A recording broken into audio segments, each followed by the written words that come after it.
Class 10 के बच्चों, क्या हाल चाल? सब ठीक ठाक? समर वेकेशन कैसी चल रही है? एंजॉय कर रहे हो या कोई प्रॉब्लम? क्या इंग्लिश मैथ साइंस में प्रॉब्लम? इसी प्रॉब्लम को सॉल्व करने के लिए ही तो ये चैनल है। ये चैनल हमारा जो है, इसका नाम है रहमान EMS, जिसमें हम इंग्लिश, मैथमेटिक्स, साइंस तीनों के सॉल्यूशंस आपको प्रोवाइड करेंगे। E stands for English, M stands for Mathematics and S stands for Science।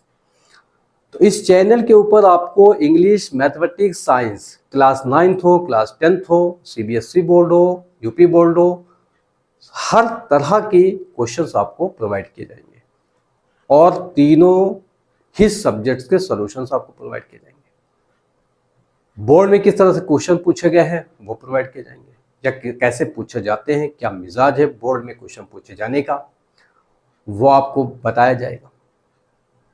PYQs आपको करवाए जाएंगे। NCERT का आपको टोटल सॉल्यूशन प्रोवाइड किया जाएगा। आज का जो हमारा वीडियो है, ये वीडियो हमारा होने जा रहा है pair of linear equations in two variable, जो कि चैप्टर नंबर 3 है और ये बहुत इंपॉर्टेंट चैप्टर है। इससे 8 नंबर के क्वेश्चंस आते हैं। ये चैप्टर अगर आपने क्लियर कर लिया, अच्छे से पढ़ लिया, कॉन्सेप्ट को पकड़ लिया, तो आपके 8 नंबर कहीं नहीं गए।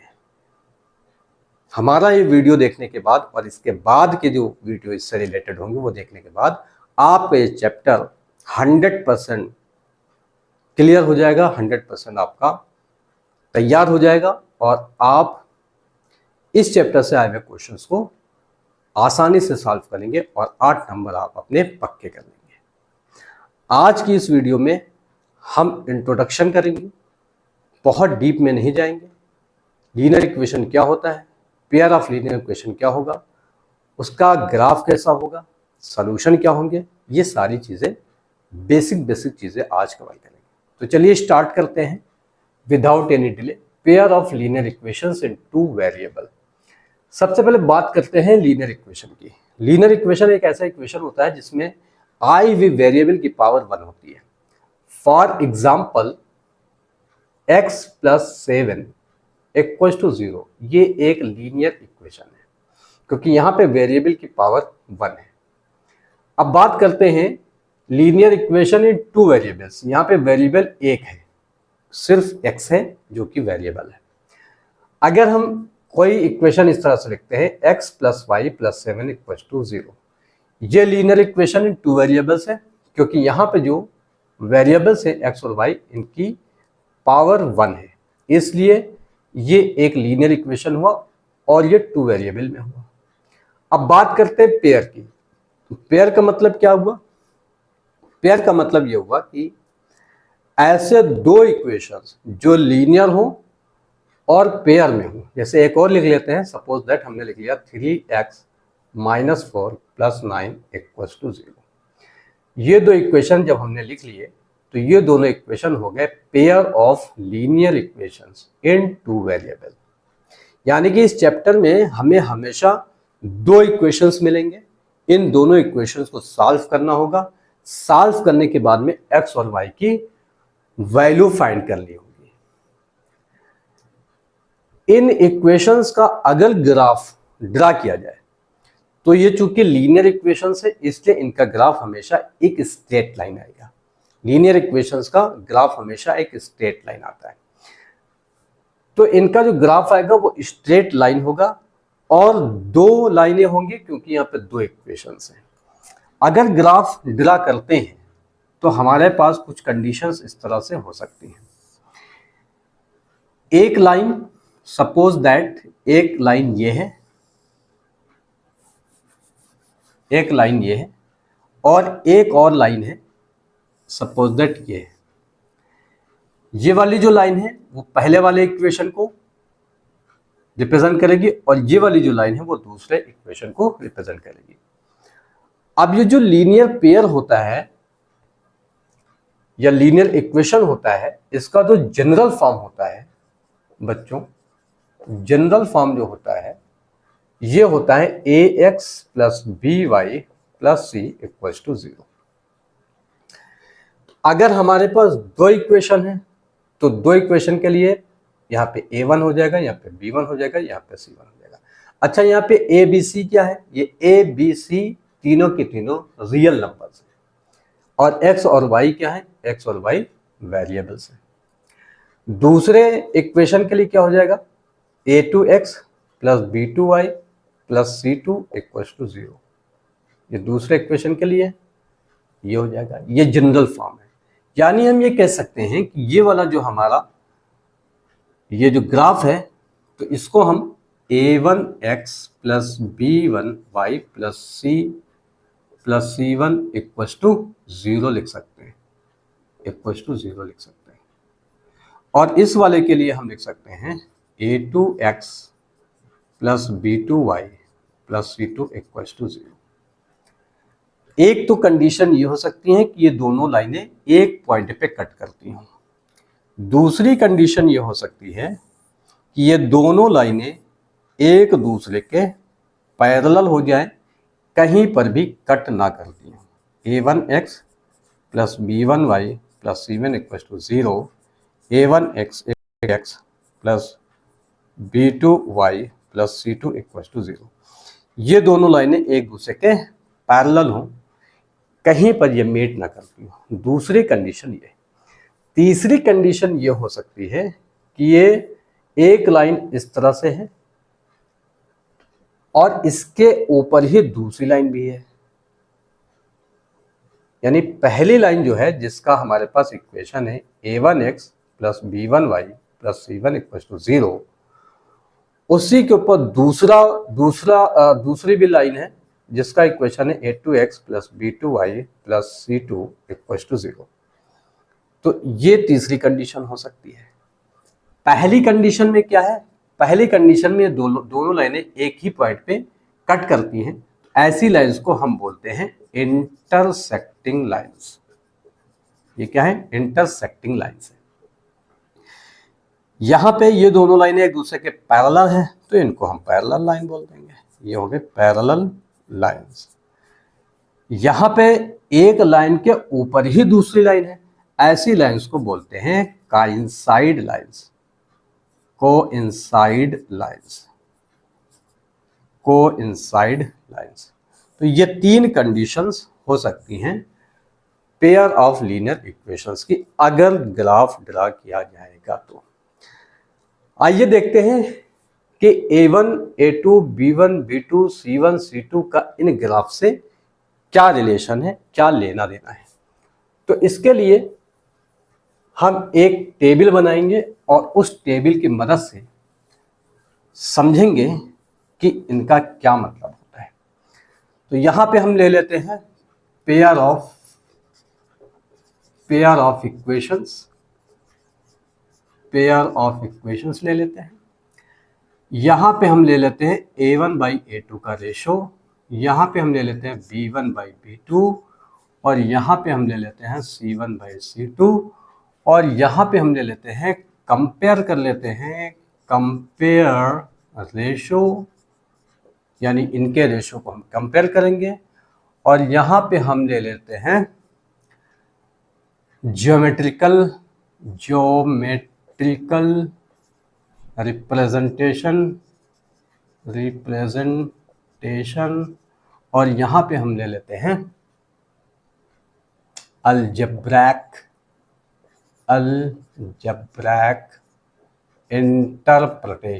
इंटरप्रिटेशन। अब देखते हैं कि इन सब में क्या क्या चीजें हमें मिलती हैं। इसको फटाफट से देख लेते हैं। अब सपोज हमारे पास एक इक्वेशन लिखा हुआ है 2x plus 3y plus 7 equals to 0। दूसरा इक्वेशन लिखा हुआ है सपोज कि 4x plus 6y minus 9 equals to 0। ये दो इक्वेशन हमारे पास लिखे हुए हैं। अब इन दोनों इक्वेशंस में हम A1, A2, B1, B2, C1, C2 की वैल्यूज निकालेंगे।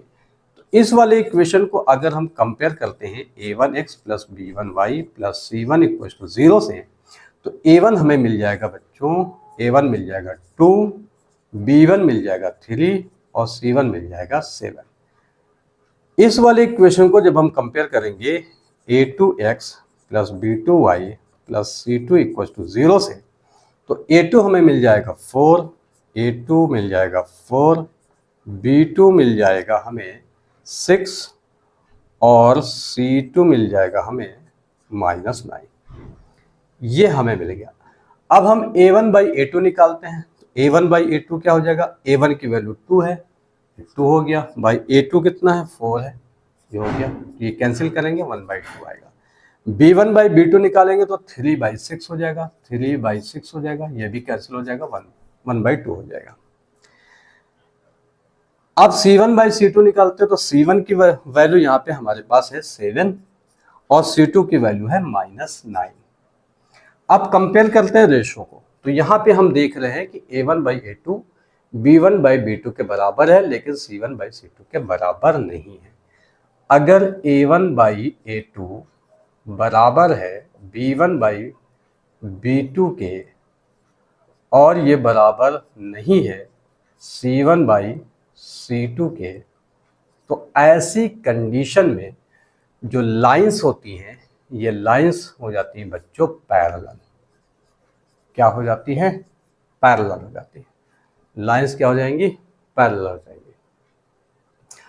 और जब ये पैरेलल हो जाएंगी तो फिर इनका कोई सलूशन नहीं होगा, इनका कोई सलूशन नहीं होगा, नो सॉल्यूशन हो जाएगा। इसी तरह से और एग्जाम्पल ले लेते हैं। एक तो एग्जाम्पल हो गया हमारे पास ये, दूसरा एग्जाम्पल ले लेते हैं, कोई और इक्वेशन ले लेते हैं। दूसरा एग्जाम्पल हम ले लेते हैं, suppose that 3x plus 5y minus 9 equals to 0 and 4x minus 5y plus 8 equals to 0। यहाँ से ये a1 है, ये b1 है, ये c1 है, ये a2 है, ये b2 है, ये c2 है। अब a1 बाई a2 निकालेंगे तो यह आ जाएगा 3/4, b1 बाई b2 निकालेंगे तो यह आ जाएगा 5 minus 5 equal to -1, c1 by c2 निकालेंगे तो यह आ जाएगा -9/8। अब कंपेयर करेंगे रेशो को, तो हमारे पास ये आएगा कि a1 by a2 equals to नहीं है b1 बाई b2 के, a1 बाई a2 नहीं इक्वल है b1 बाई b2 के। अगर ये कंडीशन आती है, जब a1 by a2 b1 by b2 के इक्वल नहीं होता है, तो बच्चों क्या होता है कि लाइंस जो होती है वो इंटरसेक्टिंग हो जाती है। क्या हो जाती हैं, इंटरसेक्टिंग लाइंस हो जाती हैं। और जब लाइंस इंटरसेक्टिंग हो जाती हैं तो सिर्फ और सिर्फ वन सॉल्यूशन होता है, exactly one solution, exactly one solution, सिर्फ और सिर्फ वन सॉल्यूशन होगा, इससे ज्यादा सॉल्यूशन नहीं होंगे जब लाइन क्या हो, इंटरसेक्टिंग हो। इंटरसेक्टिंग कब होगी, जब a1 by a2 is not equal to b1 by b2 होगा। तीसरी कंडीशन बच्चों ये है कि कोई इक्वेशन ले लेते हैं, जैसे 2x plus 4y minus 8 equal to 0 and 4x plus 8y minus 16 equal to 0। अब यहां से हम निकालते हैं a1 बाई a2, तो ये हो जाएगा 2/4 इक्वल टू 1/2। यहाँ से b1 बाई b2 निकालेंगे तो हो जाएगा 4/8 इक्वल टू 1/2, और यहाँ से c1 बाई c2 निकालेंगे तो -8/-16 इक्वल टू 1/2। अब हमने क्या देखा, हमने देखा कि a1 by a2 equals to b1 by b2 equals to c1 by c2। अगर ये कंडीशन हो जाती है कि a1 by a2 b1 by b2 के बराबर हो और b1 by b2 c1 by c2 के बराबर हो, यानी ये तीनों आपस में बराबर हो, तो लाइंस बच्चों हो जाती है कोइंसाइड। क्या हो जाती है, कोइंसाइड। इसको कोइंसाइड पढ़ लो, काइंसाइड पढ़ लो, जो भी तुम्हें अच्छा लगे, जो भी तुम्हें इजी लगे वो पढ़ लो। काइंसाइड का मतलब क्या है, मतलब यह है कि एक लाइन के ऊपर दूसरी लाइन हो जाएगी। जब एक लाइन के ऊपर दूसरी लाइन हो जाएगी तो इसके सॉल्यूशंस बहुत सारे हो जाएंगे, तो सॉल्यूशंस हो जाएंगे infinitely many solutions, infinitely many solutions हो जाएंगे। ठीक है, एक चीज बच्चों और बताना है, यहां पे सॉल्यूशन है, यहां पे सॉल्यूशन है, लेकिन यहां पे सॉल्यूशन नहीं है। तो अगर सॉल्यूशन है तो लाइंस को या सॉल्यूशंस को हम कंसिस्टेंट बोलेंगे, यानी कि यहाँ पे क्या होगा, यहाँ पे सॉल्यूशंस क्या होंगे, कंसिस्टेंट होंगे बच्चों। ये बच्चों याद रखना है कि अगर सॉल्यूशंस हैं, चाहे एक हो या एक से ज्यादा हो, तो लाइंस को हम कंसिस्टेंट बोलेंगे। तो ये कंसिस्टेंट हैं और यहाँ के ऊपर भी लाइंस या जो सॉल्यूशंस है वो कंसिस्टेंट हैं, और यहाँ पे क्या है, सॉल्यूशन नहीं है, तो इसको हम बोलेंगे इनकंसिस्टेंट। क्या बोलेंगे, इनकंसिस्टेंट बोलेंगे।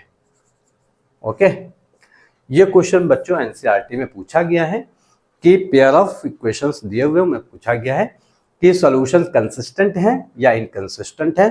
तो इसके लिए बच्चों करना आपको यही होगा, ये इक्वेशंस गिवन होंगे, इसमें a1/a2 b1/b2 c1/c2 निकालना होगा, उसके बाद कंपेयर करना होगा।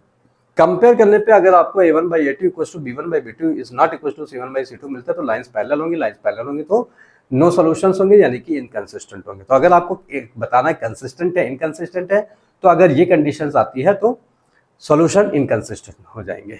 अगर कंडीशन ये आती है a1/a2 is not equal to b1/b2 तो लाइंस इंटरसेक्टिंग हो जाएंगी, इंटरसेक्टिंग हो जाएंगी तो एग्जैक्टली वह सॉल्यूशन होगा। तो यहाँ पे सॉल्यूशन चूंकि है इसलिए लाइंस हो जाएंगी कंसिस्टेंट। उसी तरह से यहाँ पे फिर अगेन आपको वही करना है, a1/a2 b1/b2 c1/c2 निकालना है। अगर a1/a2 की वैल्यू b1/b2 के बराबर है और ये बराबर c1/c2 है, a1/a2 = b1/b2 = c1/c2 है, तो लाइंस काइंसाइड हो जाएगी, काइंसाइड हो जाएगी तो फिर इनफाइनाइटली मैनी सॉल्यूशंस हो जाएंगे, और जब इनफाइनाइट मैनी सॉल्यूशंस हो जाएंगे तो लाइंस क्या हो जाएंगी, कंसिस्टेंट हो जाएंगी। ठीक है, अब एक इक्वेशन हम आपको दे रहे हैं और आपको बताना है कि इसके सॉल्यूशंस क्या होंगे और लाइंस क्या हो जाएंगे। तो एक इक्वेशन है बच्चों 3x - 5y + 9 = 0, और दूसरा है 7x + 5 + 5y - 7 = 0। इसमें आपको बताना है लाइंस कैसी होंगी, लाइंस कैसी होंगी। कैसी होंगी का मतलब यह है कि लाइंस पैरेलल होंगी, लाइंस इंटरसेक्टिंग होंगी, या लाइंस काइंसाइड होंगी।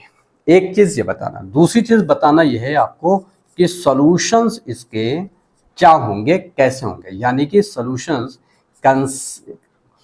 कंसिस्टेंट होंगे या फिर इनकंसिस्टेंट होंगे, ये आपको बताना है, और इसको सॉल्व करके आप हमें बताएंगे कमेंट सेक्शन में। आज के वीडियो में इतना ही रखते हैं, बाकी मिलते हैं नेक्स्ट वीडियो में, और इसकी बाकी और चीज़ें लेकर के आएंगे, एनसीईआरटी सॉल्यूशन लेकर के आएंगे, PYQs लेकर के आएंगे। तब तक के बहुत बहुत धन्यवाद, नमस्कार, शुक्रिया।